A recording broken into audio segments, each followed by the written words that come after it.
Hi, I'm Stargate Pioneer.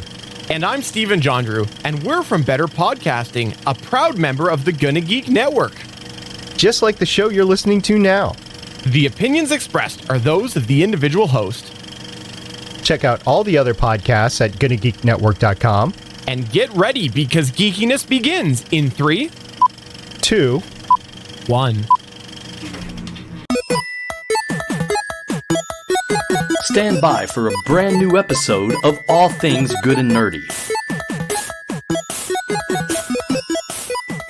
Welcome, everyone, to episode 562 of the All Things Good and Nerdy podcast. We are recording this live on Thursday, June 13th, 2024. My name is Chris. I am joined by the usual band of misfits, plus one other we'll get to here in a second. But let's start with my usual cohorts. We'll go first, Mr. Anthony Bachman. I'm an internet famous cat dad, bitches. He is, in fact, internet famous, I'm told. But you know who is famous in real life because of a similar name? Mr. Willie D. Nelson. I take offense to that because I am a gentleman. And a scholar, mind you. Willie is our scholar of the do. He keeps the code of do close to his heart for us. And that's how we learn. The do of the wills. Everyone's allowed to have their missteps, and Willie's is his distaste for the code red. It's a very sad thing. It makes me want to cry sometimes, but I will get over it because I'm very excited. We do have a guest for you guys this evening, a longtime friend of the show. In fact, Willie and I got to meet him in Chicago many years ago at C2E2. We have joining us, making his triumphant return on our Thursday night shifts, one Peter G. You may also know him as Sailor Poland. Howdy, what's poppin', people? How you doing? We're living the dream. That's what we're doing here. The dream is to talk about stupid shit on the internet. That's the dream. That's true. It's true. We've been doing 562 episodes now. Well, Weekly, there's stupid shit. Oh yeah, we're about to really dive into that. So. and sometimes it's not our stupid shit we talk about. It's the stupid shit that companies do around us. So there's your tease for what may be coming up in the news of the week. Willie, you okay there? You're giving me a weird look. Yeah, these companies, they're there. They are there. That's some very deep and insightful commentary, and I really do appreciate it. I don't want to spoil anything. That's fair. I will take you at your word. Gentlemanly here. So if you find folks who are watching us during pre-show, and by pre-show, for those that aren't aware, we stream live for probably about 5 to 10-ish minutes. We tend to just kind of shoot the shit and talk back and forth before we actually start streaming live or start the official show. We are live so the crowd can see us. Willie had kind of teased that he made a trip to the Sheets on his way home, and he picked up something special. Willie, what you got? Oh, no. I didn't pick this up at Sheets. I picked this up at the grocery store. I picked up a whole 12 pack. I misunderstood your story, but I'm going to feel good that you went to Sheets. I love Sheets. Oh, yeah. Sheets was just delicious. Yeah. Just got some made to order food from there, and it was delicious. But earlier, I happened to pick up some Liberty Chill of Mountain Dew fame. Ooh. Of course, it's a blue can, a blue liquid, and has an undeniably familiar taste. It tastes like I just think no, trust me, I know what it would taste like, but no, this distinctly gummy worms, not gummy bears, gummy worms. Is that good or bad in your estimation? Do you like gummy worms? That should answer I do your like question, gummy not worms. me. Then yeah, it would be for you. Then what do you like gummy worms? And yes, if you don't like gummy worms, then no. Like it's not. Willie, it's the Willie Do report. We like to know how you feel about the do you've procured. Oh, you didn't ask how I like. You asked how I think other people would like it. I don't know. That's up to them that they like gummy worms. But I enjoy gummy worms. So Liberty tastes like gummy worms. You take a handful of gummy worms and take a bite and tell me you don't feel free. You go on ahead. Thank you. Rootin' tootin' shooting this mofo here. All right. Well, I am. But yeah, gummy worms. Let it just slither down your throatle. Hmm. I don't like that phrasing. No, I don't like it one bit. nobody does. It wasn't made for you to like. It was just made for you to hear. It's like our podcast. Hey. Exactly. Now you're understanding. Or that drink. Now called we're on the- a similar wavelength. I don't know if I like being on that wavelength. I'll be honest. Doesn't matter. You're on it. Shit. You either learn to like it, or you could hop right off that wave. But I'm going to warn you, it's some rough waters out there. It always is. Metaphor's going too deep, just like those waters.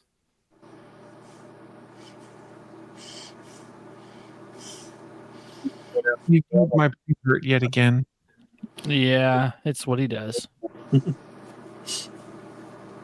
So okay, I haven't asked for the arbitrary. Do we get with Willie thumbs up, thumbs down, or thumb in the middle for Liberty Chill? For those on audio, Willie's thumb is straight up in the air and he's smirking. You asked me a question. I answered it the way you wanted me to answer. You asked yes, if I get But here's Fair. Willie. Remember, we're only partially a video format for some of our subscribers. then ask for the audio listeners too. Then this is on you, not me. You asked. I told you the way you asked, so I gave you the answer you wanted. Or you could have just replied with thumbs up. Yeah, but I have a thumb. Why not just show it? You got to Because technically. oh my god. All right, Willie, from this point forward, we want you to use your words. Then ask for my words. I assumed it was implied, seeing as this is a podcast. I'm sorry, Chris. Do you really think you know this is Willie, right? You really think you can beat me on semantics? On semantics? Don't you know who the bullshit artist is? I am the filibuster king. You're filibustering right now instead of admitting that I'm right. Don't make me fill you up and bust you out. Ah, Excuse me, what? You heard me. This is all distractionary to take away from the fact that I was right. You will notice here, there's no content here, just distraction. Right about what again? Yeah, about us being a podcast format in which words need to be used to describe our actions so that many of our subscribers understand what is going on. Maybe it was only for the video watchers only. Did you think about so that? you're It's like a excluding part Prime of our audience. exclusive. You're excluding part of our audience to make them feel bad. How many times have you said for our audio listeners when you had to specify? Yes, Which and means you've done a thing which needed an audio extra. and you know what I did this time? I did that similar thing to explain your thumb up, thumb down, or thumb in the middle reference because I wanted our audio listeners to know what was going on after you so meanly excluded them. Here, where's my notepad? I'm going to write down. Make sure next time after he asks for thumbs up or thumbs down, also to ask for an audible yay or nay. I'm just not going to ask. I'm canceling the Willie Do report. Okay, less work for this guy to do. Willie do done been done. Willie, Oh, my I'm still going to brain. be doing the do. You just won't know about it. Willie done dude. The last time he ever done did. My brain. Yeah, Chris's brain broke. You broke him, Willie. You broke him. Damn, man. You It took broke him. 561 previous episodes, but I'm done. I'm done. I can't. You tried to fight the king. You find out why he's the king. The broken Chris. Yeah, I'm out. I'm out.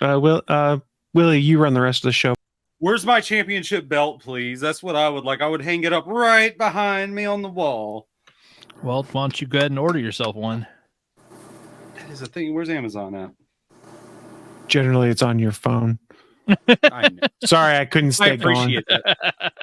I couldn't stay appreciate gone. I'm that. sorry, everyone. I'm sorry. I'm back. I know that will upset a segment of our fan base that I'm still here. It's okay. Oh, well. It's okay. We still love you. Do we? Or something. I mean, yes, Tolerate. but like not in a romantic way. Like we love our audience, just not like in a romantic manner. Because It's that like- would be weird. It's like a hate fuck. I'm not sure what you're implying about Willie and I's relationship here. I thought you were talking about us in the audience. So what do you mean you and me? It's a Chris, very you like it rough. Don't lie. Oh dear. I don't like. I where this didn't went. take us here. Our guest did. For once, it's not your fault, Willie. Oh, I believe I've been known. It was be bound to right a happen. time or two. Chris. Tell Say your that bottom every time. All right, I have no idea how to transition this. I've completely lost control. So what happens when that occurs? I just push the damn button. I'm pushing it right now. Push the button. Live from the ATGN studios on the internet, it's the news of the week.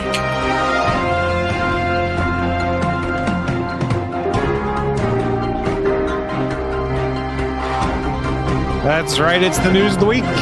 It is that part of the show where we run down what's in our minds some of the most interesting, geeky, and or nerdy news to have popped up here in the last week or so. Maybe sometimes a little more, sometimes a little less. Share it with you fine folks who are watching live or listening at a later date. So you notice what I did there, Willie? I talked to both the audio and video listeners separately because they both exist in our world. Oh, am I supposed to put an effort? No, I would not. How I come would no one never. told me this? This wasn't in my contract. To be clear, none of us have signed any contracts here. We're just volunteers.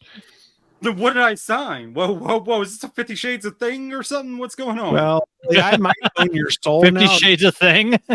Remember when Homer got that forbidden donut for his soul? Mm. Yeah. Donut. You gotta be careful what you sign. That's all I'm gonna say. or eat if you got. Is the my donut the forbidden donut?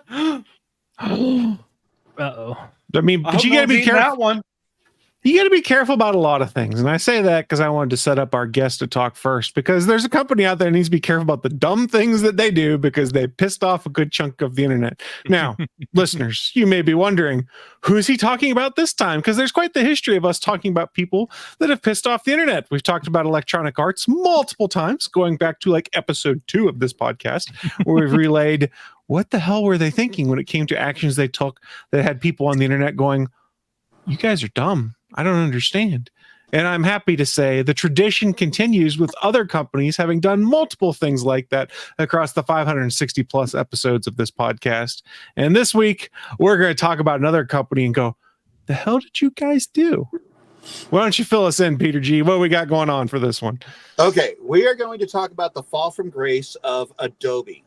Adobe back in, I'm trying to think, it was the days when Flash, Microsoft decided to create Silverlight to try and compete with Flash, and it went nowhere.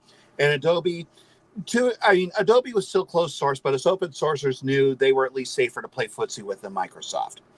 And they were all about trying to expand technology. They even made a version of Flash for Linux. Well, you've made it when you become the very thing that you tried to fight. And Adobe has become that recently. The battleground, of course, is digital rights with AI thrown into the mix now, because it's fucking everywhere now. AI, it gets sprinkled into everything now, whether it makes sense or not. That's the trendy thing to be. We've got AI tools. I mean, Boo. this is not me taking a shot, for instance, but we use the StreamYard app to broadcast our podcast, and they recently added in some AI features. Now, I've found them useful because, for instance, when we do a podcast now, so long as it's under 2 hours, I can hit a button to generate short clips to go on social media that they use their AI tools to pull stuff out of. And 70% of the time, those clips are good. 30% of the time, I'm like, why did the machine gods decide this is what we need to talk about? But it's everywhere, the AI. Yeah, and artists like myself are firmly against AI. One of the most disappointing things is seeing that the GIMP is incorporating AI into it. Now, it's just a plugin; it's not baked into the code, but still, it's disappointing to see that. It's like, oh, Pete, your drawings are so amateurish. It's like, yeah, but at least they're drawn by a human, motherfucker. So, I never thought I'd see the day when my cartoons about a girl and her mermaid best friend are an act of revolution, but here we are somehow. Viva la revolution. Damn right. Yeah, it won't be televised; it'll be streamed. Yeah, Go to subscribe to twitch.tv/Spidey616 for that. I mean, what? Yeah. Well, you got to also keep in mind that companies are always trying to do, not only are they trying to do weird things with technology, they're trying to make it so that either you don't notice or you're not going to care because their stuff is just so awesome. I don't remember when this was. It was a while ago. I want to say it was GM, Ford, I think Honda, Toyota, and Nissan had come up with this whole digital rights thing for data, and they were talking about how people could access your data. I think it was for their own closed source purposes, and it was about how people can use it to find your information and find you at home and commit sexual assault on you. That was an actual part of their argument, was being stalked and being home invaded and subjected to sexual assault. You know, a real sensitive group there. So yeah, this happens a lot. Adobe basically thought they could keep pushing with what they've been doing, and they finally got called on their bullshit. A while ago, they changed the terms of service for their cloud service. And one of the things in the cloud service was that in order to use it, you had to agree to let their AI scrapers go through your artwork, and they had rights to do whatever they wanted with it. People found this out the hard way when the Adobe storefront started having images of artwork in the style of this particular user, and it was just flooded with a bunch of it. When the users complained, they said, well, actually, if you read the terms of service, it says that we can use it to train our AI and we don't have to pay you a dime. We have complete rights to it. So that was a while ago. And anyone who had a brain knew this was not going to be the end of it. They were going to push. And last week, Adobe tried to stick its slimy little tentacles into your actual computer. They made a change to the terms of service, clause 4.2, for all their products. This isn't just limited to Photoshop or whatever.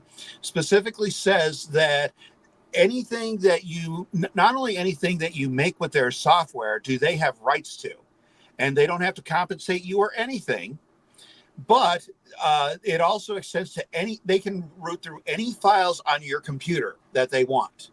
Now, there's no, I disagree. There's no opt out or anything like that, which is important because basically they're holding your files hostage. You cannot use the software on their stuff unless you agree to it. So if you've been working in Photoshop or something and this pops up, you can't do your job unless you agree to let them do this. And Adobe tried coming up with a spin of, we're not going to like do anything bad. First of all, I do wonder if this is just for us end users. Well, I don't say us end users because I don't use Adobe. Fuck Adobe.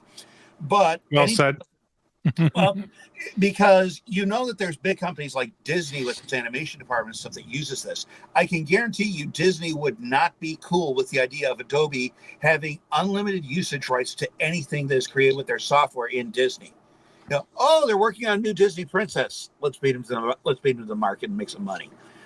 So I do wonder how far this license extends, but the fact is it does go to the end users, the regular people that are just using it. And it's also dangerous from the standpoint of, because they have complete access to your hard drive and they can look at any files, there's nothing that says that they can't poke around in there and look for anything else. Like if you, let's say you're working on a drawing and you're doing a nude figure drawing, and somebody looks and says, hey, that doesn't look of age. Let's report this person to Chris Hansen and the Fuzz. And if you think I'm overreacting, I will simply remind you that Nintendo Direct had some of its big reveals spoiled because they were using Google Drive to store their files, and a Google employee used his super user privileges to get in, see what was going on, and leak some of it ahead of time. So you're basically listening to a bunch of people say, trust us, we won't do anything nefarious. But we've seen time and time again, even if the company doesn't, the employees will. You know, take it from me. One of the things about, like, I play music, and I have a guitar. And one of the things is that they have this thing called a gator case that you can put your guitar in and protect it. It's rated to survive a multi-story drop without the guitar getting broken. Has TSA locks. It's made of plastic. Supposedly, you're secure. The problem is that everybody knows what a gator case is. And if the luggage handlers see this, because they have TSA keys for your TSA locks, they will open it up and play with it. And God only knows if they'll put it back in and pack it properly like you wanted it to. So everything comes down to, do you trust these people? And given that Adobe is already using its AI to scrape from their own users and sell without compensation and doing nothing more than just a mention of in the style of not even we stole from this person, can you really trust them with this? And the answer is no. So Adobe has pretty much, they've gone on the defensive, basically saying, no, you can trust us, guys. Meanwhile, Affinity slashed the prices of its software by 50%. So for background, for those that may not be aware, let folks know who Affinity is, please, if you don't mind. Affinity it's a Photoshop competitor. I personally use the GIMP. It's an open source alternative. Affinity, a lot of people love it. It's got a much more, much more refined interface than the GIMP, and that's fine. But especially when you consider that Adobe went to a subscription model. It used to be that you could just buy the software and you owned it. Now you have to pay for it by month or by year, which means if you hit a dry spell where you don't use it, you're just pissing your money away. So there's that. Clip Studio. They've been making statements about how they're not going to do anything like this, and you can just buy their software and own it outright. But Adobe is continuing to double down. I think that I'm waiting to see if they change the terms of the TOS again. They have to, because not only are they losing business, but like I said, everyone is locked out until they opt into this thing. So there's going to be a lot of people that are going to quit using the software just because they're not going to agree to having corporate secrets. I mean, like take me, for example. Let's suppose that I was using Photoshop and say Premiere, and I get let's really go crazy here. Real Big Fish, the ska band, calls me up and says, "Hey Pete, we like your style. We want you to make a music video for us. Here's the song, but you can't tell anybody about it until the single releases, because this is still in the studio. This is a rough cut and everything like that." If Adobe sees this and starts leaking it, am I in violation of the NDA that I signed with the band? So it's an interesting point there, and I hadn't brought it up yet, but I had put on screen earlier for folks that were watching an article from Apple Insider to talk about the specific terms and conditions that Peter had referenced. One of the things they brought up in the end for their AI and privacy concerns write-up was, let me just read direct here, and I'll put the link in our show notes so people can find it, bit.ly/ATGN562, for those that want to get it.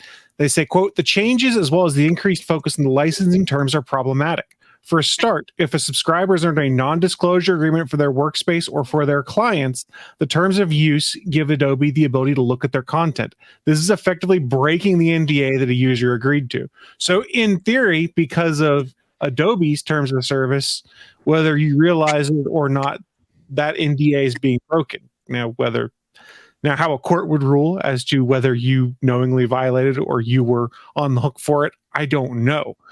But yeah, effectively the NDA is broken. We have all these. I have all these art books here that I love, and a lot of it is design art stuff that's done before like a show gets launched, as Star Wars, something like that. If an artist is using Adobe and creating concept art for Star Wars, and they sign an NDA with Disney, as soon as they accept these terms of service, they've broken that NDA because Adobe can look at the files. Now we need to caveat again, just so that we make sure we're still clear to folks. We're still talking the Adobe Cloud stuff. There are people that are using very much older Adobe suites that may be just run locally only and not have the cloud subscription. But for anyone who's using the cloud version or the cloud subscription that Adobe has strongly pushed people towards, this is where it would be problematic. Yeah, who's this for? Like, what good is? Who is this for? We can Adobe. take your stuff, but why did they think this would fly? Like, what? You can't just take my stuff and sell it. Like, what? It's the frog in the pot of water. Remember, they've already started cloud with their cloud storage service. So this is just a logical extension of we own what's on your hard drive too now. Yeah, so they're just turning up the temperature. Yeah.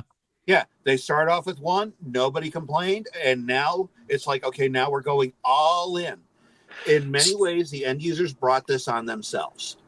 Yeah, so you could look at it it depends on how you want to look at how you view Adobe's actions, whether they're predatory or they're accidental or they're some mix. Oh, I believe so too. Well, you don't have that many people on your legal staff and make it and this be a mistake. I believe so too. There are some people that could try and make the argument that these are things that they're doing to try and better serve the customer, blah, blah, blah. And that's the way they'll spin it, of course. But to give up that level of access to things on my computer, to the things that I do, it's problematic, to say the least. It's a violation of your digital rights. We already went through this whole rigmarole with Windows recall. And Microsoft has said that they're disabling recall and it won't be active by default. And of course, they're still going to go with BitLocker, but it took like 3 days and people found ways around that. So fuck that.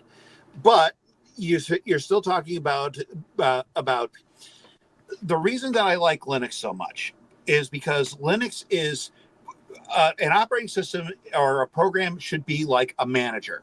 It enables you to do things, and then it gets out of the way and lets you work. And that's part of the reason why Vista was so bad, because no matter what you did, the operating system, well, you can do this, you can do that. Oh, we put this clock here right in the middle of your fucking display, and, in case you want to look at it. But I need the whole desktop. But you got a clock here. Isn't that great? And that's also why Windows 11 is failing so bad, because it's getting in the way of everything. Whereas 7 and 10, and I say this as somebody who uses 10 for some of his animation, 10 is actually pretty good. I bash Microsoft a lot, I admit, but the 10 interface is actually pretty smooth. 8 and 8.1 sucked balls. I still miss XP. I miss Windows Millennium. It's my favorite. Oh, hey, I ran Millennium. I did too.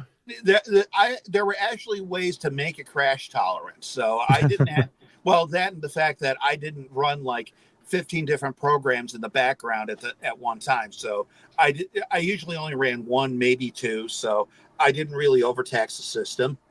Way back when we used to play blue screen chicken. And what it was everybody, you had students or you had programmers or something. Everybody got a terminal with a copy of Windows ME running either Microsoft Money, Netscape with a Java applet loaded, or the ICQ chat client. And you worked on your stuff, and if you saved or if you blue screened, you lost.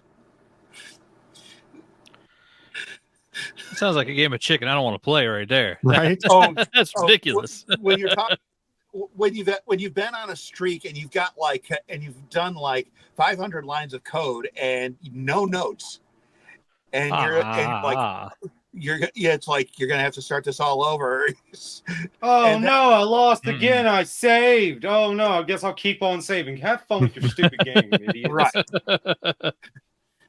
Yeah, well, I mean, you're talking to a guy who has a habit of, because I listen to music when I work on my stuff, I will save every other song. When a second song ends, I save it, and that has saved my ass so many times. It's a habit that has been built into me through work. My professional life is that pretty much anytime I take a break from something I'm writing or I have a pause in my thought, I hit Control S on my keyboard, second nature, because I've been there before where all of a sudden Word crashes. You've lost 2 hours of work and you're like, oh no. And having to recreate it is always worse than making it to begin with. And said that I think it was in Photoshop once, but once I did lose almost an entire page of coloring on a comic book I was working on. Yeah. It's just not thinking about it, and I think I'd moved to a different computer and I hadn't set up all my defaults again, and so I didn't have autosave set up to go every 5 minutes. Because I have that now. Any program I do artwork on, autosave feature every 5 minutes, so I don't have to think about it. I never think of it because it's just doing it. In the early days when I was learning how to put Linux on a Chromebook, and I did this dual boot system. And I made the mistake of updating it and because it was the way it was set up, basically the way that worked is that Chrome runs on top of a Linux kernel, and the Linux kernel that it runs on top of, that's GPL. But when it gets to the point where it's supposed to load the rest of Linux, like the desktop and everything like that, it goes to another partition where Chrome is waiting, and it loads that. So that's how that stays proprietary. That's their way around the GPL. So what my setup did was it created another partition with the Linux files that would finish the install.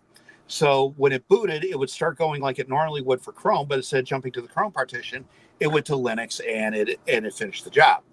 Well, I accidentally set it to update, and it wound up hosing the entire thing. And but the only thing that saved me was the fact that because it was a Chromebook, it only had a 16 gig hard drive. So most of my stuff I had to work on with removable media anyway. So when it came time, it's like, well, did you back up? I said, oh, yeah, I backed up. I had no choice. Good. And it took me like 30 minutes to redo the system and get it back operational again and get my stuff back on there. But yeah, backups are, just as Pixar with Toy Story 2. Mm-hmm. Yeah. She was one of the people that they sacked a couple of I would say, isn't that the person that the only reason that movie exists just got laid off? Yeah. Adobe, Microsoft, anybody never, ever expect an ounce of loyalty from a corporation. Ever. No. So stepping back a sec to the going back to the Adobe stuff, we should clarify that Adobe realized they were taking some heat, and they sort of clarified some of what was going on. And I'm going to screen share a page here, or an article from The Verge. Now, this is about 3 days old as we record this today, published on June 10th. They're going to roll out new terms next week that clarify what it can and can't do with users' data. Not that it's going to change that approach, but effectively, they're coming out and saying, we've never trained generative AI on our customers' content. We have never taken ownership of a customer work, and we have never allowed access to customer content beyond what is legally required. Now, Then take it out of the contract. What are we doing? Because they want those hooks in. So all they're going to do is clarify and say that, hey, we won't use your content to train AI, is my takeaway from what I read through this article. The rest of the... But they're already doing it with the cloud service. Yeah, it certainly looks like they are, especially when you start to see there's artwork that comes out that you're all of a sudden illustrators going, hey, this looks a lot like my stuff. Well, I saw way too many of the artists I follow, like adding Adobe on the Bird app in multiple places. You'd be like, hey, I never agreed to anything with you, and you guys are promoting artwork that looks like mine. Well, not only that, but also they're going to come out with it next week. We're talking about all you have to do is go into the code and put in a thing that says I decline, or I do not consent to this. We're talking 5 minutes and a cup of coffee. But no, they're taking a week so they can clarify the terms. They're going to bury more shit in there. Yeah, the whole intent here is to be like, we're going to address your problems, is what they're going to say. They're going to wait a week to hope the pressure dies down, because people are like, oh, they're going to clarify things, and hope that when they clarify, they can put language in there that people don't as readily realize what kind of shenanigans may be occurring, and see what can happen then, would be my take. So again, this takes us all back to, if you're a creative right now, you probably need to seriously consider if Adobe is a platform you still want to be on, or that you still should be on, depending on the type of work that you're doing, because like we mentioned with that NDA argument, you could have problems there. Full caveat, none of us are lawyers, by the way. Right. But some of us listen to Dan Savage, and this is DTMFA territory. Dump the motherfucker already. Yeah. I knew a guy, he had his own art studio, and Comcast offered him this great deal. Well, Comcast, like 2 months later, jacked up his rate, even though they said, well, it's going to be locked in for a year. Well, why are you jacking up? Well, we're upgrading the equipment, and that means it's a service that's not covered by the contract. So we're going to up your rate. Upgrade. He said, fine, I did not sign to this. I want out of this contract. And they said, well, you then owe us $1,100 something. Why do I owe you that? It's on this page, on this link that was on your sign-up thing that you didn't click on because it was the same colored text, so you couldn't see it to click on it anyway and read. Right. And he's not the only one Comcast has done this to. So it's like, yeah, we're going to update the terms of service. It's like, to quote the Joker in Batman '89, Money, money, money. Who do you trust?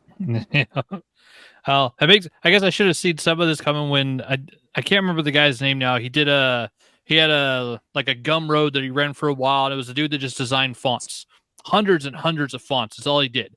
I want to say his name. He went by Blambot, but he ended up being hired by Adobe, and like they part of it was they bought like his back catalog of all these fonts that he had made, and I think it was about 8 to 9 months ago now. I saw on his Twitter that he was leaving Adobe and going to go like either back to what he was doing or working somewhere else. And I wonder if he just saw in-house where they were heading and he's like, yeah, I'm not going to be part of this shit no more. I mean, it's possible.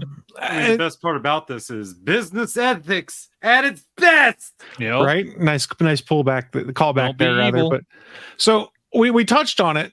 Affinity went 50% off right when this happened because there were a lot of people that were like, hey, this is not something that's going to work for my workflow. I have concerns over it on top of other concerns with Adobe in general. So just real quick, we'll talk some alternatives. Peter also gave me a screenshot I'll share that talks some of that. But let's go to Affinity first because that's the one I know most about because they've been talking about it in the Better Podcasting Discord channel when this all came up. Literally, as soon as it happened, you can see on screen right here, sale, 50% off everything. What are the bullet points they like to focus on here? No subscription needed. There you go. One shared file format.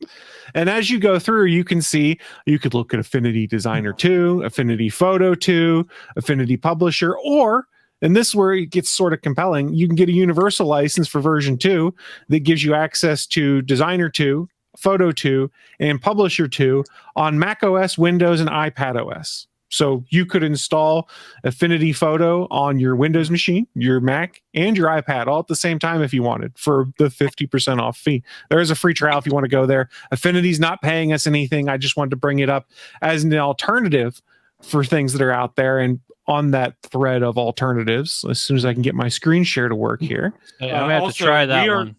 We are also not against them to sponsor us either. Just want to say that. That's fair. So We this can is be bought. We can be bought. I've never made any jokes about that, bones about that one.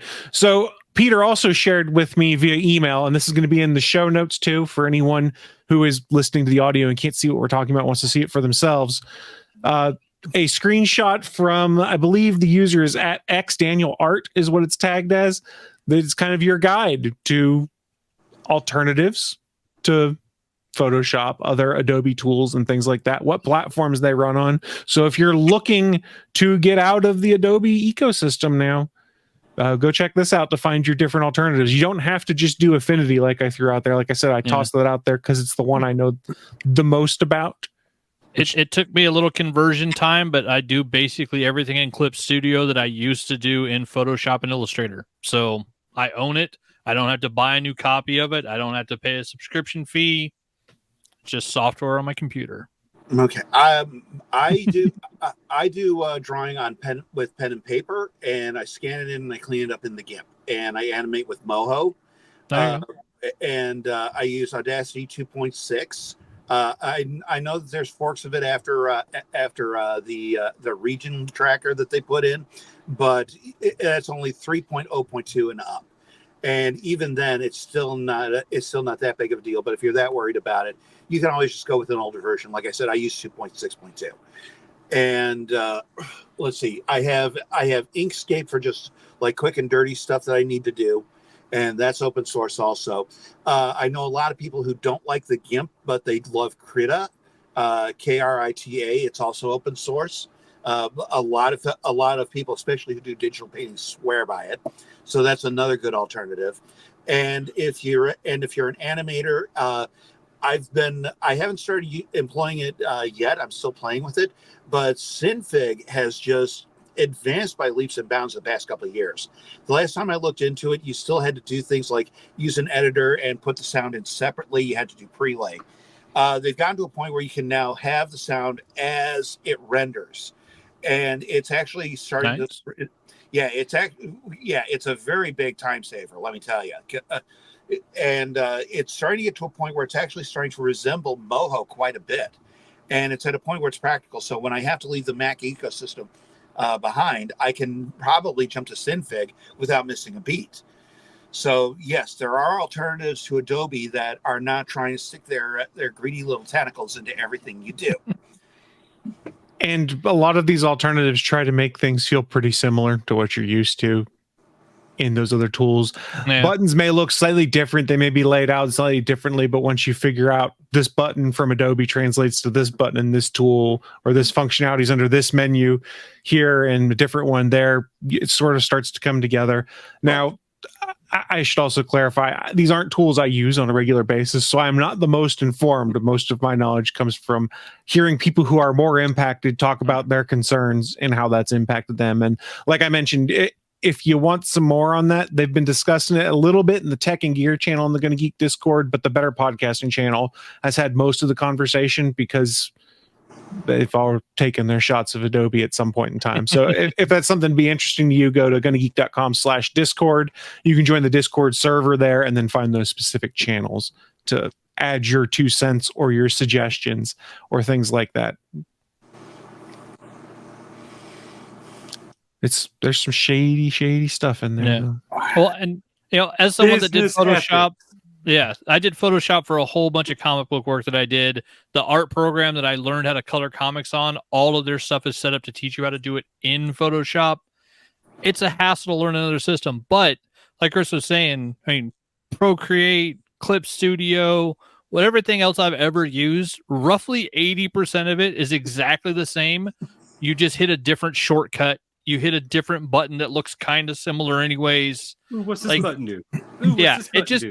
It just takes a little bit of time. You can retrain yourself to use any art program. There is no reason to stay with a company that's going to swipe your stuff. And we also live in a world where people have made all sorts of material to help people with that too. So you could probably go and do a search on search engine of your choice of Adobe to whatever tool you're going to, and there'll be written guides, video guides, things like that, where you can go to get help on doing that. So it may seem daunting to shift up the tools you use and change up your workflow, but it is doable if the changes to Adobe's terms of service are not tenable to you and you're not still hooked in for the cloud subscription for another period of time. Because I need to go reread. I'm not sure if you choose not to accept these terms of service, whether they will allow you to cancel there with no early termination fee or not. That I don't know. It wouldn't surprise me if they didn't.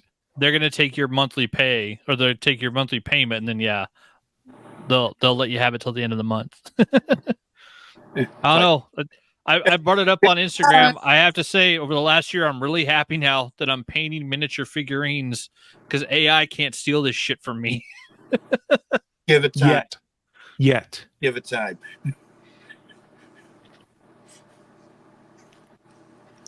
Chris is choking to death. He's dying. I'm dying. The AI overlords got me. This is where you realize that there's just a computer and a robot right behind this chair ready to kill me if I speak too out of turn. Actually, I just remembered there are people that are taking the fight to Adobe using the cloud service. I don't know if you're familiar with a program called Nightshade. Nightshade was developed at a university here in Chicago. They had originally come up with something called Glaze, which was meant to make it harder for AI scrapers on the internet to find your artwork. Nightshade actually poisons the metadata. It alters the pixels on a digital level. The normal human eye won't be able to see it, but AI will see something completely different. I've seen it take a picture. I've seen them Nightshade a picture of a dog, and AI returns the picture of a cat when it scrapes it. Nice. Now, Glaze is, I cannot really use Nightshade. They are making improvements in it, but it needs a lot of detail in order to work correctly. So like my cartoony minimalism with lots of clean lines and open space, it doesn't have much to work with. But you put something with a lot of detail in, like say what Jill Thompson did on Beasts of Burden, and it's going to work magic with it. So if you have, and they do caution because they make both Glaze and Nightshade. If you're going to do it, Nightshade it first and then hit it with Glaze. And Glaze apparently they've been making improvements so it can work with minimalism too. So there's that to consider. But what this artist, I really wish I remember his name because I love his sense of humor. He kept his Adobe subscription, but he Nightshaded every last thing on there and uploaded it and basically told Adobe, here you go, have fun.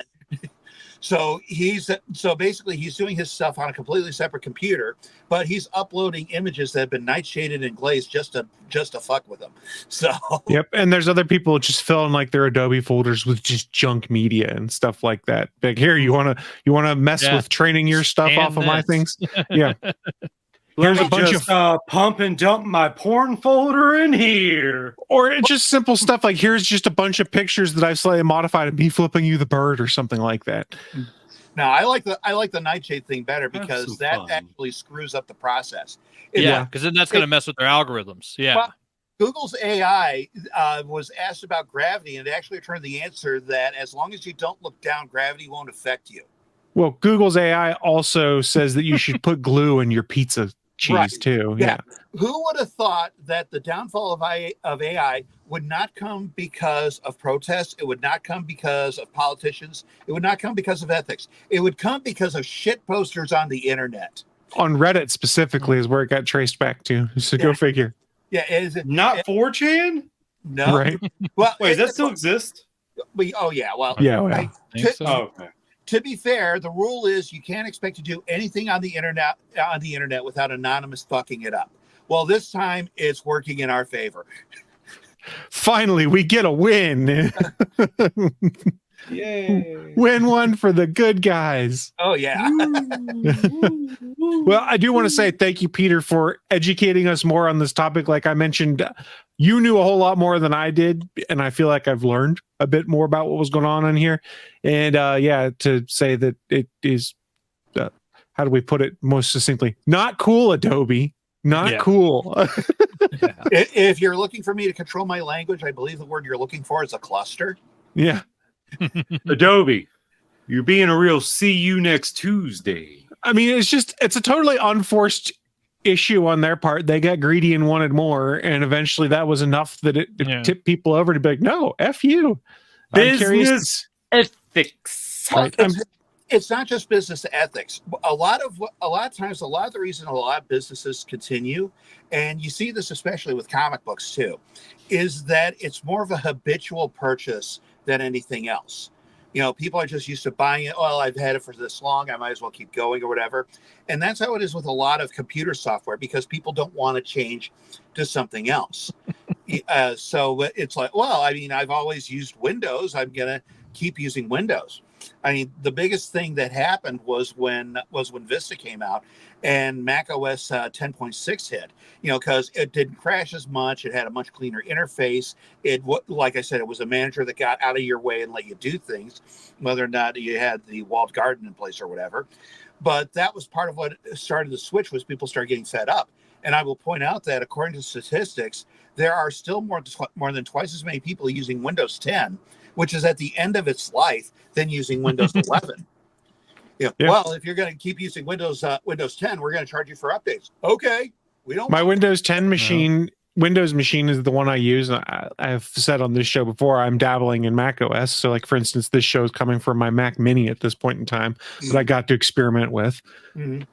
Yeah, it's what shattered the ecosystem as much as it was, and it's like, I hate to say it, but the iPad is the best friend open source ever had, because all the stuff Microsoft had done to extend HTML code so that you needed Windows Explorer or it wouldn't work.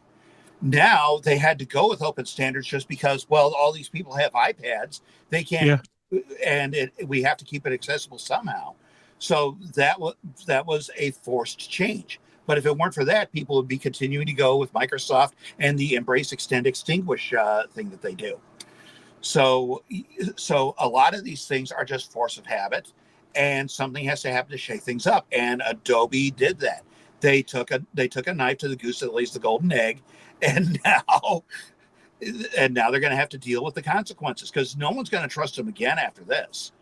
Hopefully, why would you? And yet I'm over here with almost 600 issues of Amazing Spider-Man. Yeah, right. Good or bad. I got the last 600. It's been a lot of bad lately, but that's neither here nor there. We've all done it. We can talk all we want about how good we are with how discerning our tastes are, but we all have those comic runs that have us going, I don't really read that. I'm down to 3 books on my pull list. 3. There was a point I was spending $400 a month on comics minimum. I'm down to 3 books on my pull list. Oh yeah, I can't remember the last time I got a regular title from a comic shop. Now I just basically go when something catches my interest.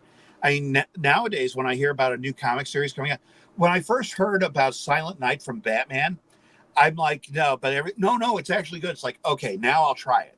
Used to be a time when I would be right in there buying it. Yep. But ever since Gotham War and Fail Safe and stuff like that, I'm like, come on.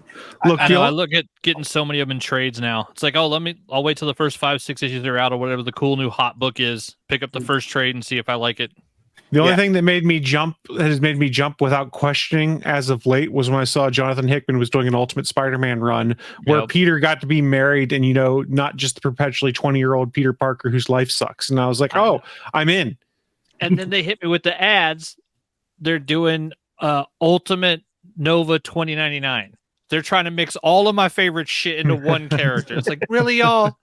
Oh man, I gotta find out who the Nova is at 2099. But side note, the Ultimate run right now is very interesting. I'll talk about it when we get to what I'm into. But I'm very intrigued. Yeah, it's Hickman. I went when I started collecting comics. I love comics, and then there was a point where literally the only book I was getting every time it came out was Liberty Meadows.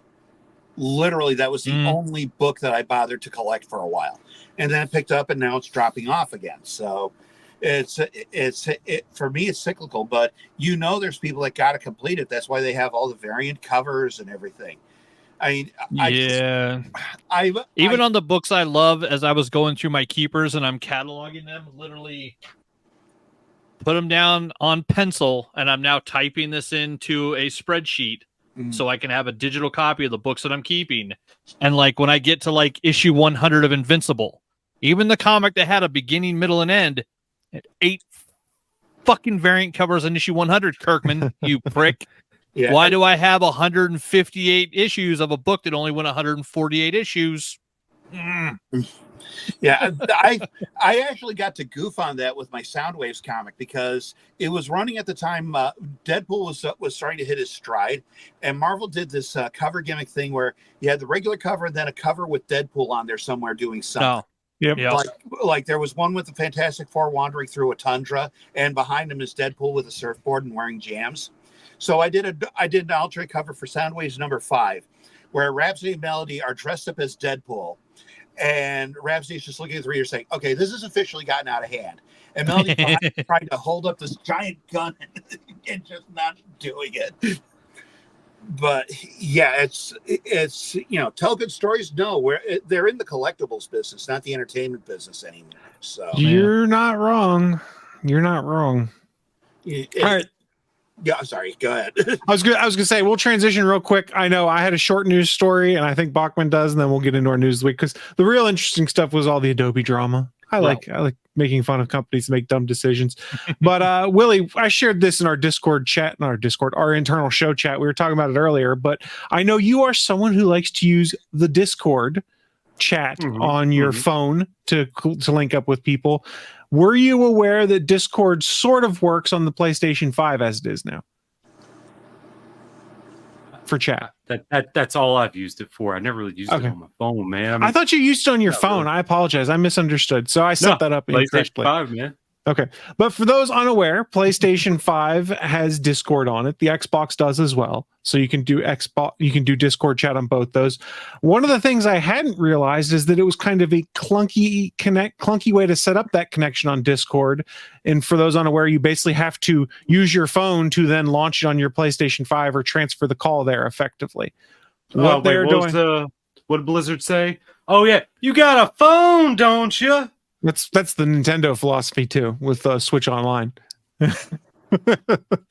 Well, PlayStation/Sony did announce in a blog post today they are rolling out updates to the Discord app so that you'll now be able to initiate chat sessions directly on your PlayStation without needing to involve any other devices to do so. So thank goodness, because it's a pain in the ass. I feel your pain because as an Xbox gamer, it was very similar on Xbox at first too, before they baked in the full voice chat channel stuff, for lack of a better term, working correctly. I think I said it best when I said this is day one patch. What did I say? Day one patch mentality. Because let's just put it out. We'll fix it later. It'll This is work years later. kinda. Yeah. Why put it out correctly when you can just fix it at a later date? Maybe. And remember, these are multi-million-dollar businesses. And doesn't Sony have a stake in billion. Discord too? I Don't have they own no part of it? idea. I have no think knowledge so. of that, but I'll trust you. We know they bought the Alamo Draft House, but I don't know if they bought that. Yeah, I was about to say. Yeah. So real quick to tie up this story, this is a feature that is launching over the next few weeks, according to what has been stated in that blog post. It says, quote, starting with players in Japan and Asia, followed by Europe, Australia, and New Zealand, the Middle East, and finally the Americas. So we're getting it last, it would appear, Willie. Oh, well. Just to let you know that while they say that it's rolling out now, it's probably going to be a few weeks before you have the updated way to handle things. And then you'll probably forget the painful way of having to do it in the past. Are they going to say you need a PSN account in order to use it? I mean, probably. Oh, yeah. I say that jokingly. I don't think a PSN account is required to do it. But you don't put it past them. You have to link. Well, actually, you probably do have to. I don't know, because it probably has to effectively link your PlayStation Network account with your Discord account to be able to do that. I mean, why would, if you're going to use it on your PlayStation 5, I would hope you would have a PlayStation account. Just saying. Dude, the Xbox, because I had a 360 and you needed an Xbox Live account just to use YouTube. Yeah, they backed that stuff out, but that was true for a while there. Well, I mean, to be online to talk to people, wouldn't you need a handle? What Yes. place can you go into without having a handle other than Omegle? How could I have forgotten it?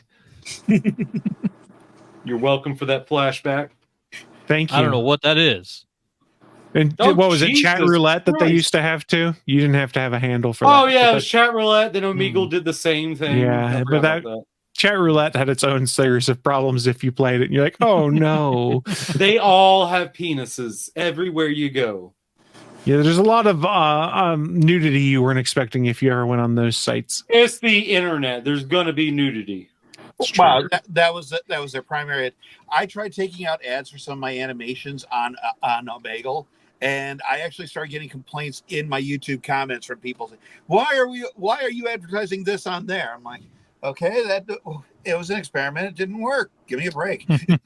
Because I'm trying to grow my audience, so we try different things. They're trying to grow other things that I don't want to be a part of. And there's also that. But that does wrap up my news story. Bachman, what do you got for us? Just a quick one. Eric Kripke's over there kicking ass in Amazon, making them money and making them violent TV shows. And according to a Demetrius Patterson article from the Hollywood Reporter from the 11th, the Boys will be ending with season 5. Creator and showrunner says he has long had this end game in mind because I know the destination, is what Kripke said. He announced Tuesday, just 2 days before the hit Amazon series prepares to launch its 4th season with a 3-episode premiere. On his social media, Kripke announced his intention to the fan base by putting up a final script page for the forthcoming finale of season 4. After redacting the script, the bottom of the page read, see you for our final season, motherfuckers. So basically, Kripke was having a great week because also there was something about where he was getting some bad feedback about people not liking some of the takes of certain characters on the show. And his response was, let them go watch something else. Oh yeah. Towards the end of season 3, there was the Boys subreddit had a meltdown when it be, wait a minute, Homelander's a bad guy. Yeah, no shit. You had Flame Wars, you had Flounce, you had and the mods could not keep up with it all. I knew one of the mods, and he said, "We're overwhelmed. We can't keep up with all this." Some of the people, unfortunately. Some of the people, unfortunately, watching The Boys on Amazon had that Nazi moment where they had to stop and go, wait, we're the baddies? Because they didn't realize what satire is or what the whole point of The Boys is from the moment they wrote it. There's people like that with everything. I know people that keep posting quotes of the Joker as a motivational thing. It's like, no, the Joker is not supposed. They misunderstand Deadpool. It's like, oh, he's bold and he just says what. It's like he's mentally unstable. You're not supposed to be admiring this. Those are probably the same people that say the Joker and Harley Quinn's abusive relationship's a life goal. Yeah, or relationship goals. It's like, no. Yeah. No, Well, those not people at also all. like ICP. So are we really listening to them? Oh. There you go. Well, Yeah, we're- so it was a good week for Kripke, and yeah, we got good things happening, and knowing that it's coming to an end is awesome because it means he can do specific things with it. From the article, it says the show's a serialized story that is about Butcher and Homelander slowly crashing into each other, and the show doesn't work without either of those. Kripke adds, so you just can't keep that going on forever. You have to let them smash into each other. Although The Boys will end with season 5, its universe will continue with spin-off shows such as last year's Gen V, animated anthology Diabolical, and apparently a couple other projects that are in developmental stages that Kripke recently shared. So they're still working on expanding the universe. We're just basically going to get a solid ending to the main storyline of The Boys. And for those that aren't watching Gen V, like, it is awesome. It's as good as The Boys with like half the budget. So like they're doing extremely well building that world inside of the Amazon like Prime Video ethos. So it's just awesome. And as we record this, happy season 4 premiere day for folks who are Prime Video subscribers who want to watch. They dropped the first 3 episodes of The Boys season 4. I haven't had a chance to watch any of them yet, but I am looking forward to probably doing so this weekend. No, I'm scared. I'm scared. Yeah, I'm behind on it as well because of what I'm into. Well, no, Butcher's a dead man walking. Yeah, and he always has been. Well, if he has like 1 or 2 more jolts of the compound V, he's dead. And he's had 2 already, and I think it said that 3 is fatal. So there's still 2 years to go, but he's what's he gonna do? Well, the series is already different enough from the comic book that it's like, oh, that's off. Yeah. I have no idea how the series is going to end based off of what I read in the comic. I'm like, I don't know how you do that now. It's going to have a very different ending. But I mean, Kripke's done so well with that show that I can't wait to see what he does with it. I just hope Soldier Boy gets to come back before the end. I don't know. Everybody likes a bearded Jensen Ackles. I mean, who doesn't? I don't know what's. I said it before and I'll say it again. Homelander is the best fictional villain I have ever seen. He is absolutely menacing. He is absolutely frightening, and he doesn't. And he's not some cackling madman. You know that he believes this is the right thing to do. He is terrifying. Yeah, and I think it's credit to Garth Ennis for the writing. It's credit to Eric Kripke for the writing and show writing. But I think like 80% of that is actually credit to Anthony Starr. Yeah, if you look at like the Plutonian from Unredeemable and put him next to Homelander, a lot of similarities, a lot of the same character stuff. But there's something that Anthony Starr has done as Homelander that makes him terrifying. That guy is one superb actor. Man, playing a crazy madman. I would love to see an adaptation of Irredeemable and Incorruptible or Uncorruptible. If we could. Yeah, those would be awesome. Oh, that ending. Oh, Mark Waid, he knows how to get you. Man. That took me back. I might be due for a reread of those. Yeah. So we know The Boys is going to continue, but we know it's ending after the next season. So good on Eric Kripke for making a show kick ass, having an ending in mind, working towards it, and then saying, "Yeah, we're done." And end that shit after 5 and walk. And committing to the bit. Yeah. he doesn't pull any punches. I mean, from the giant penis to hitting the whale. Yep. It's like, oh no, it's like, no, if it's worth doing, it's worth overdoing. And you got to love that. And I think he said there's something in there where like there's not an episode in season 4 that doesn't have an oh shit moment. It was something like that. So yeah, they're going hard heading towards the ending. So like they're gonna keep pushing it. And isn't Kripke in Gen V? I'm trying to remember. I think he plays one of the characters in that show. Now I'm trying to remember. It's been too long since I watched Gen V because it was hilarious. I still need to watch Gen V. Yeah, that's on my list. I remember that the crew was complaining that shooting the Herogasm episode actually traumatized them. That doesn't surprise me. Like I said, it's like nope. It's like he's all in, and you got to respect an artist that is all about it. Yep. On that note, though, we have wrapped up the news of the week. We got probably about 15, 20 minutes of showtime left. So how we'll do that is the traditional way we do on this show. A little bit called What I'm Into. It's our chance to share with you fine folks watching live or listening at a later date the geeky and nerdy things we've been getting into because, hey, we'll talk about some cool stuff. You may want to go check it out for yourselves.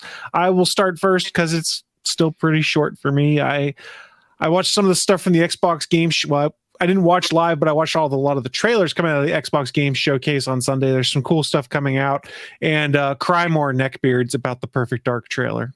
I thought it was awesome. The neckbeards are unhappy, of course. Fuck them.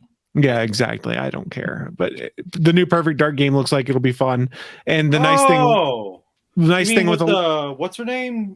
Joanna Dark. Yeah, there's another one coming out. Yes, who they got mad because they're like. They're calling her Joe. They're trying to make her into a man. I'm like, dude, play the N64 game where people called her Joe. Well, and it happens all the time too.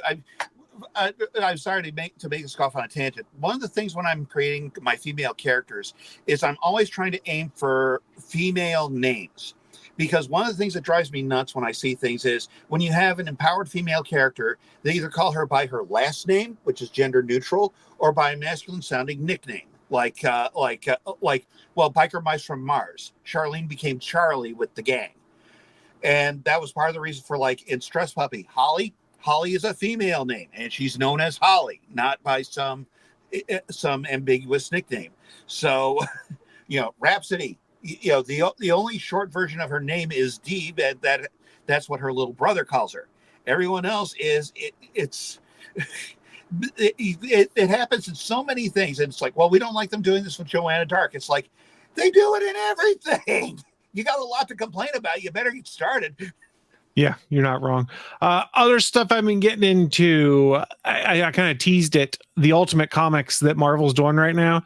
I saw that issue 1 of the Ultimates, which is their version of the Avengers in there, came out, and it sets up a bunch of stuff and basically sets a clock and a timer for 18 months from now. We have to deal with the maker because we trapped him. They basically stuck him in a temporal prison, for lack of a better term, but that runs out in 18 months. So basically, issue 1 of the Ultimate says, we got 18 months to figure out what we're going to do to stop this guy who has reshaped this entire world based off of everything he knew about the Ultimate in the 616 universe of who was heroes, who needs to be removed so that he could have full power. They've got to try and figure out how in 18 months they're going to fix all that stuff. So it's very fascinating. Hickman is not writing it, but I'm sure it's a lot of it based off of his outline for some of the stuff they want to do since he helped set that up. Between that and Ultimate Spider-Man, that's some good reading. I probably should go check out the Ultimate Black Panther and the Ultimate X-Men stuff.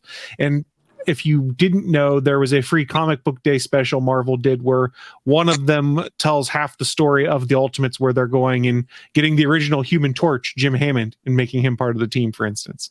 There's some really interesting stuff going on with the Ultimate books, and Ultimate Spider-Man is probably one of my favorite reads right now, just because it's what they should be doing with Peter, which is allowing him to grow up and to not be stuck in the status quo. And I hope to God that the Ultimate book starts out selling the Amazing Spider-Man book, because it's not good where Peter Parker is now infected by the Green Goblin's sins for the second time in 2 months. So now we have the spider who gobbles. It's bad.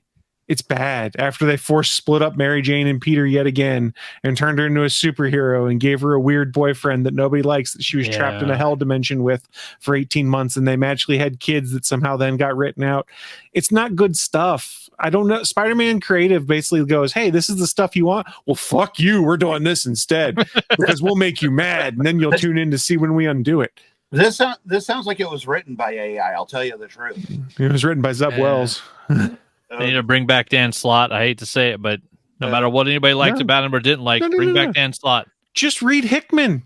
Read Hickman's Ultimate Spider-Man. No, it's so amazing. Yeah, don't worry about Amazing. Stop reading it. It's bad. I want 10 more years of Dan Slott and Amazing Spider-Man.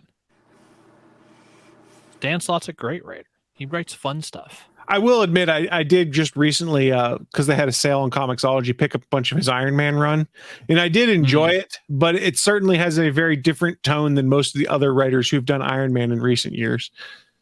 But it was fun. Dan Slott has trouble not making stuff fun. Like, he has trouble doing anything that's like just straight serious. Yeah. I said he's kind of the anti-Bendis. Yeah. You're not wrong. It's when the last Spider-Man movie came out, which one was it? No Way Home or something like that.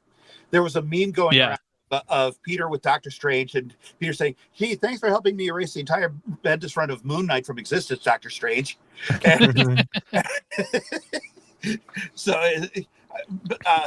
I have respect for Bendis. He did great on Daredevil. His Alien run was superlative, but he cannot created Miles Morales. Right, but he's good. He can, but no, he's not. He has to change the characters to fit his style. I tried reading his run on Guardians of the Galaxy. Those were not the Guardians, especially Rocket. He can. He's a rat that can run only one maze. So. But that's what I've been getting into. I will kick things over to my other two regular hosts. We'll finish up with our guest, of course. So, Willie, Mr. Willie Nelson, what you been getting into? I'll make this short and sweet. Killer Clowns, some. Dead by Daylight, some. Mostly some Cyberpunk. I finally got the Keanu Reeves. Johnny Silverhand's kind of a dickhead. Very much so. Very much so. And I had to ask my buddy because I figured he would know more about it today. It's like, so is Johnny Silverhand and Adam Smasher, are they like from like the old tabletop game? Are they characters from that, or were they just made up for the game? I think we found out that they were from the tabletop game. They are, but kind of expanded upon a bit. Yeah. So that was it. I remember like playing, and I was like, I wonder. Or, I mean, because I could see it just being like Johnny Silverhand was just one of the creators of the game just played it, and that was their character. Like, let's put that in there. That's a good idea. But I was wrong. From my understanding, in the tabletop game, Johnny Silverhand is not as big as portrayed in the Cyberpunk game, and I think that's in part because Keanu makes him pretty interesting the way he handles him in the game.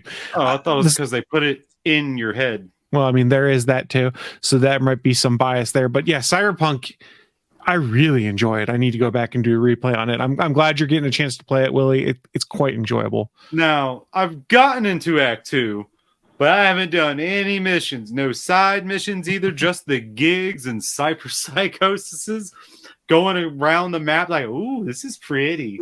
This is pretty.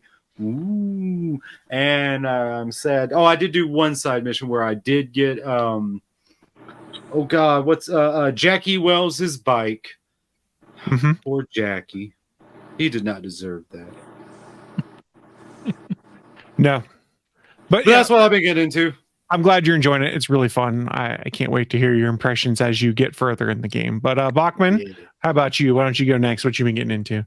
I've been minifigging a bit. Went down to the local Warhammer store, picked up the new freebie for this month. It's now built and out in the garage drying. It's got 2 coats of primer on it. They did a Dark Oath Marauders, so it's like Age of Sigmar, kind of Conan the Barbarian looking characters. So I got that, and one of my Death Guard Plague Marines is drying in the garage. Got a little bit of painting done, added some orc flesh to some of my orc kill team, adding the green on them, and then got back to work a little bit on my Hellbrute, which is a fun size comparison because there's a full-size orc, and here is the arm for my Hellbrute. So the Hellbrute is a big boy. So yeah, those 2 guys, and this other one with the awesome little skull face on him, which some of the orc kill team, they're a blast to paint on. I picked up some paints to do some of like the pants and the shirts on them, so they all have just random colors on them. But having a blast painting those. Looking forward to running a contest because I was joking earlier about being internet famous. I broke 1,000 subscribers or followers on Instagram, and just going to do a giveaway. So I was asking people because my account started as an illustration account and has now mainly switched to miniature painting. And so I asked people to respond and say, would you rather have like a free sketch card of any character or a free mini? And so it looks like everybody so far has said free mini. So More than likely, I'll be doing a giveaway here pretty soon. And I do like there was a little added feature that I have to say I do appreciate. Going to Instagram all the time and I go and look like, of my followers, like, oh, is this a real account? Is this a real account? Is this a real account? They actually finally did a thing where you can click on suspected spam accounts that follow you, and it just lists them all. And there's there's like a remove all button. So literally, if Instagram thinks it's a spam account now, you can just get rid of them all. And there's a remove all at yes, once. They added a remove all button. Yeah. Instagram is the best business ever. Business ethics at its actual best. I like it. But yeah, bud. So I wasn't sure, but I went and looked, and yeah, even after hitting remove all and pulling, I think I got rid of and blocked like 60 some odd accounts. And I went and looked, and I was still at like 1,042. So I was like, all right, cool. I'm going to do 1,000 follower giveaway. So yeah, it looks like it's going to be either probably a Space Marine or a Tyranid, and then I'll do a giveaway for that coming up just because it'll be fun to do and to give me a reason to possibly paint either a Space Marine in a color scheme I've never done for a certain chapter or a Tyranid in a color scheme I've never done. So it's always fun to just paint extra stuff. And then I haven't been playing much of anything, so it's just been watching stuff. The wife is a huge shark movie fan, so we did watch Under Paris, which just premiered on Netflix, I think, Tuesday. If you haven't seen it, basically, it's Jaws in Paris. So, like, a huge killer shark that murders this lady's team years earlier somehow gets into the Seine River and starts having mutant shark babies. It's fucking nuts. It's wild. Yeah, we started watching it, and she's like, this is not as good as I want. I'm like, this is a straight up like sci-fi badass shark movie. So yeah, it's if you go in with a low bar expecting some fun, dumb stuff, it's actually pretty entertaining. So it was fun. The reason I'm not caught up on Amazon and watching Prime and watching The Boys today is because Peacock and Prime expired. So I did a month of Disney Plus. So in the last roughly 4 days, I have watched all of season 1 of X-Men 97. I've watched all of season 2 of What If. I've watched The Marvels. I've watched the first 3 episodes of Bad Batch season 3. The first 3 episodes of The Acolyte. And I am 3 episodes into Loki season 2 today because I never got a chance to finish that. So yeah, just been watching a ton of Marvel and Disney stuff. We actually watched The Adventure of Natty Gann the other night just for the fun of it. Old school Meredith Salinger and frickin' Empire Records. I can't think of his name. Nice. Like a 15-year-old John Cusack, just young as shit. But yeah, so I've got the Disney Plus again right now, so I'm going through all the stuff that I missed. So it's been nice. And yeah, The Marvels is a fun ass movie. Just the actress that plays Miss Marvel, watching her geek out over Captain Marvel, it's worth watching that movie just for those scenes. That movie was fun. Look, we all know why certain elements melted down over that movie. Let's just leave it at that. Exactly. You can have fun. It's not a perfect movie by far, but people acting like it's the worst thing ever out of the MCU are just full of shit. No, we're not going to leave it at that. Go touch grass.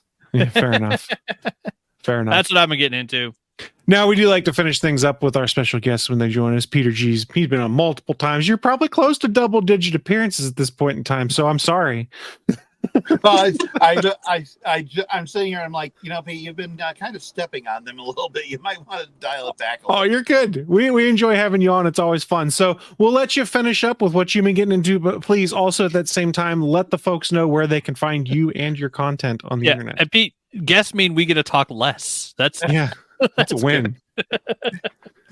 Well, you can find me. I'm on Instagram at Saintamore Animation Studios, all one word. There I post like work in progress of the stuff that I'm doing.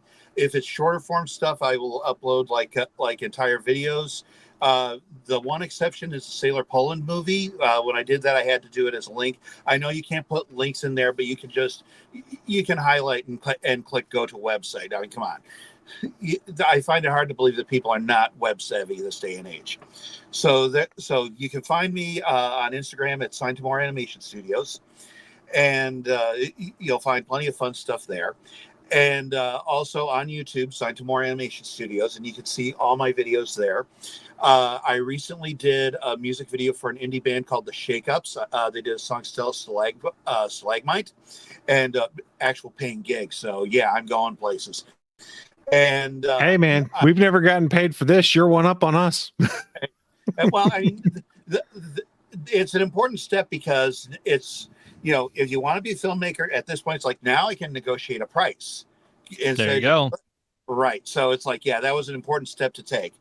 And I also, there'll be a new music video, a new video key coming up.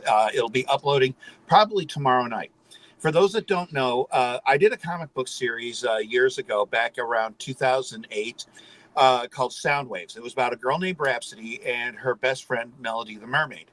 And they're ride or die besties, and it was, just them exploring the undersea world and going on these adventures.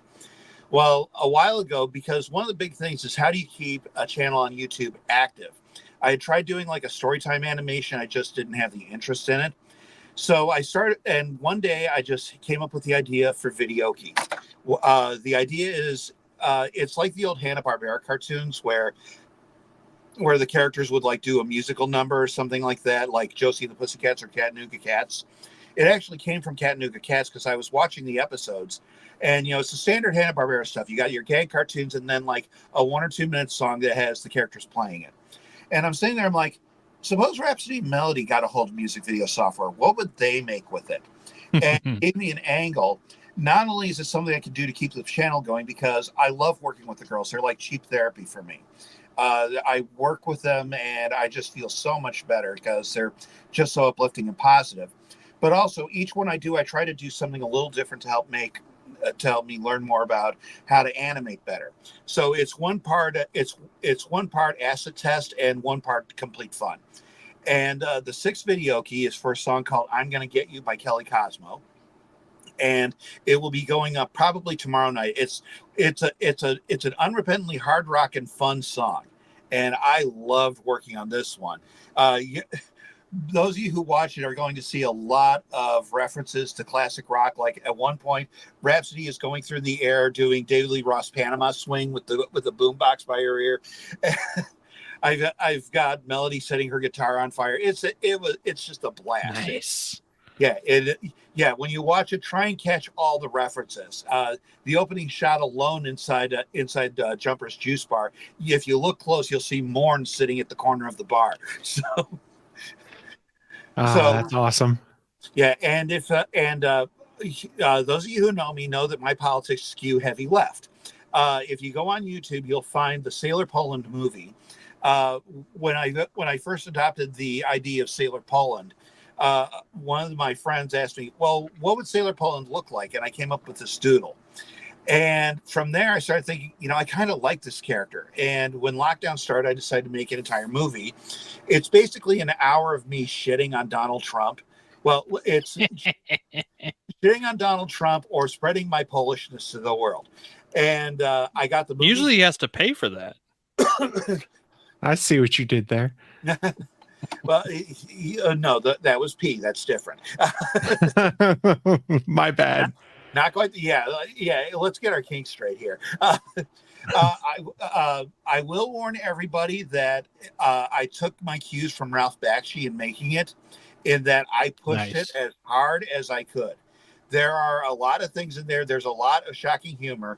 My teacher loves watching my cartoons, but she tapped out of this one after about 25 minutes.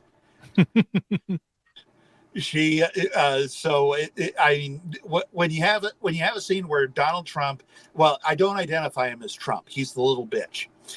When the little bitch tells Sailor Russia that that she's now got a friend in America, and she literally creams her panties right there on the floor, you're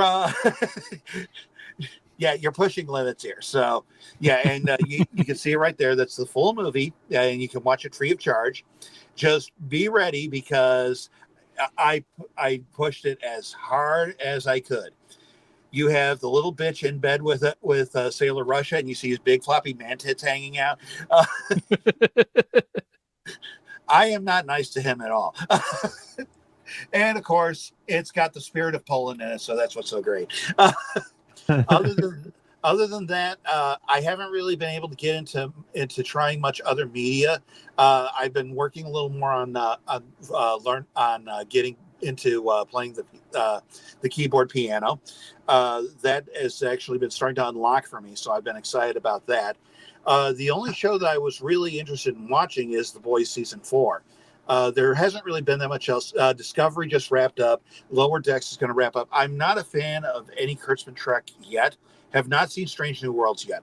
Everybody keeps telling me I need to try it, but I'll get to it. I think that one could change your opinion on a lot of the new Trek, because it sort of has that feel of next gen with some cool kind of story of the week kind of things. It's got some overarching plot threads, but then they kind of take some more modern storytelling where there's lots of cool character moments, the kind of stuff we didn't really get, cool character relationships and stuff earlier on with next gen. So I have really enjoyed Strange New Worlds. It's my favorite of all the new Treks. Yeah, That's the one with Anson Mount as the lead. Yes, as Captain Pike.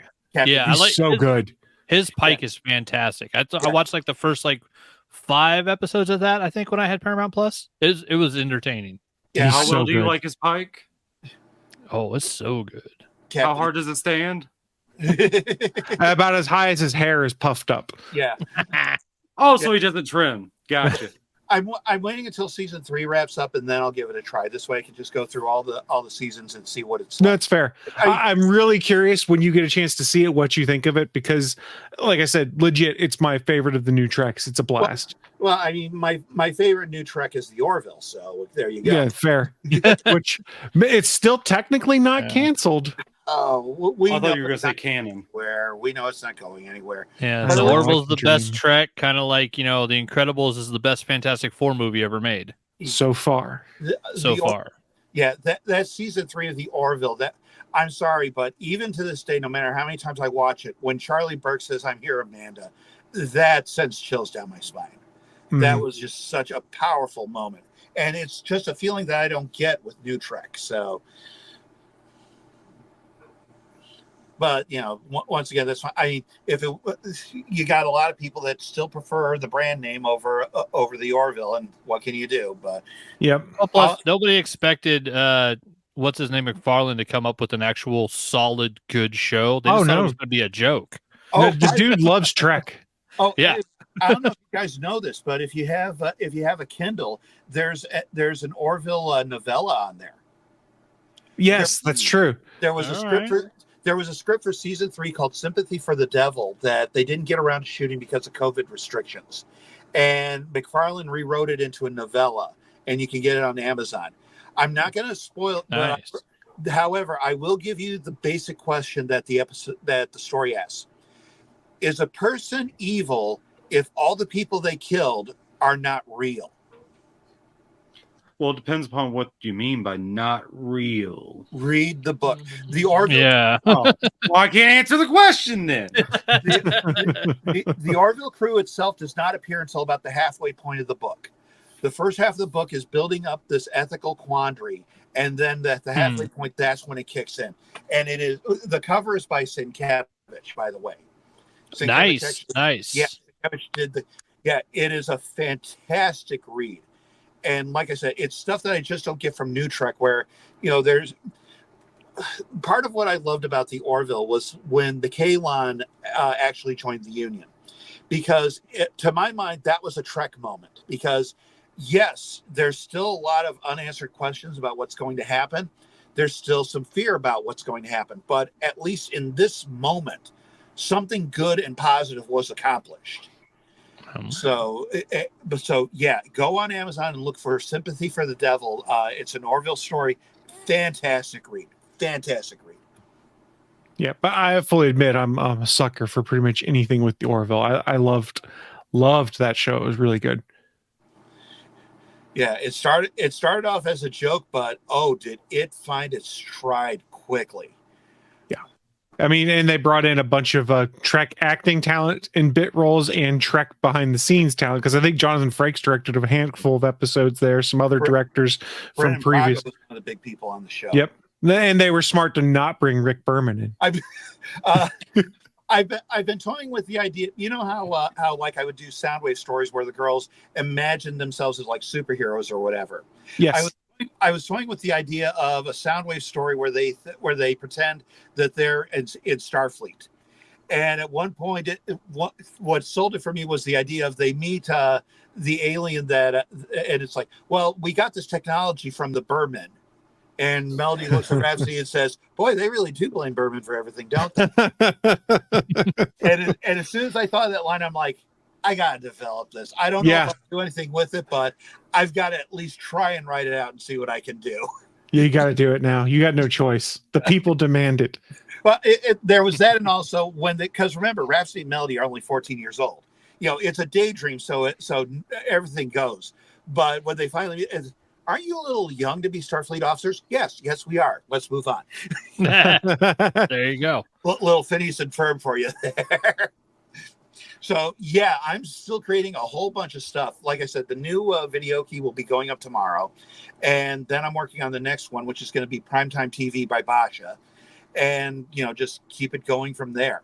The big thing that I'm going to work on, the number 8 is going to be Everybody's Got to Swing by Jennifer Perry. Number 9 is going to be Rugged Ash by Symphonic Defoggers, because that's going to be a very simple concept video. That's not going to take me long. Because number 10 I want to be Let It Go by Idina Menzel, and like I said, the whole point of Video Key is to test myself as an animator. That I can already tell is going to really push me to my limits, because the image that I have in mind for it is going to take a lot of work. But if I can pull it off, it'll be so worth it. Yeah, that'll be cool.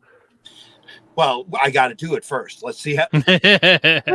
It's cool that you're just committing that you want to do it, though. Because you'll talk about movies. It's like, man, can you believe they made that movie? It's like, everybody goes in thinking that it's going to work. You don't know until it's done. Right. Yeah. But it's like Ralph Bakshi liked to say, and this is a direct quote from him, it's not about the ratings. It's not even about making a good picture. I tell people, picture's good or bad that we make doesn't matter. You do your best, and it's about the process. The process of making is everything.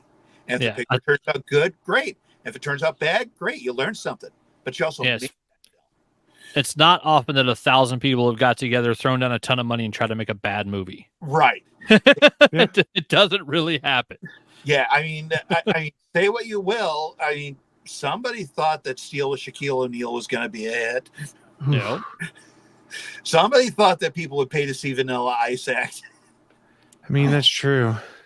To the extreme. It's true. Yeah, like I said, you never know what's... millions of dollars are won and lost every day wagering what load of bullshit the American public will buy next. It's not inaccurate. It certainly isn't. But on that note, we are going to start shutting things down here in just a sec. But one last time, big thank you to Peter G. Thank you for joining us. We do enjoy having you on. It's been a bit, so I'm glad that we were able to revisit and chat and shoot the shit. It's been a blast. Yeah, I got to get back into the swing of things. It's just been so busy with everything lately, trying to get things done. Yeah, I get it. but moving forward, so preaching to the choir there. That being said, to our audience, thank you so much for joining us today. We are going to shut things down, but a friendly reminder before we do stream this show live right now every Thursday at 8 p.m. Eastern over at GonnaGeek.com/live. That is the streaming home of the Gonna Geek Network. While you are there, you can check out all the other great shows that make up the network. We got a bunch of stuff that streams live. We just got a bunch of other shows that are audio only. They're all good. They're all fun. We really encourage you to check them out. And if you want to interact with us, Bachman, Willie, and myself, or any of the other members of the network, we really encourage you to go check out the Gonna Geek Discord. That's at GonnaGeek.com/Discord. There's channels there for each individual podcast. There's channels there just for topics like comics or tech and gear or dumb memes that we find. We have a lot of fun on Discord, just kind of having back and forth and learning stuff. So please go check that stuff out. But before we shut this thing down for the night, do you guys have any final thoughts for the people? Open source is your friend. Open source forever. Say, make stuff. Ethics. Just make stuff. Business ethics. Let me know when you ever see any. Yeah. I think there's some behind the couch. I haven't dusted Instagram. Instagram lets you get rid of all the spam bots all at once, so that's pretty good. Wow. Well, It's a step in the right direction by an evil company because it's owned by Facebook. So Yeah, it's owned by Meta / Facebook. So yeah, it's it's not a great thing, but it's a good thing. Yeah, we'll see if Scientamore gets dropped from you guys. On that note, we're heading out of here, and we will see you all next week. Bye. Thanks for listening to this brand new episode of the All Things Good and Nerdy podcast. Don't forget, we'll be back next Sunday live at 11 a.m. Eastern, 10 a.m. Central over at live.atgnpodcast.com, channel 3 of the Alpha Geek radio app, and over at our network home at gonnageek.com/live. If you have any feedback for the show, please contact us atgnpodcast@gonnageek.com, on our hotline number at 304-806-ATGN, or even better, go to Twitter and send us a message at ATGN Podcast. The music you've heard in this show is produced by Kevin MacLeod and can be found at incompetech.com. And we are going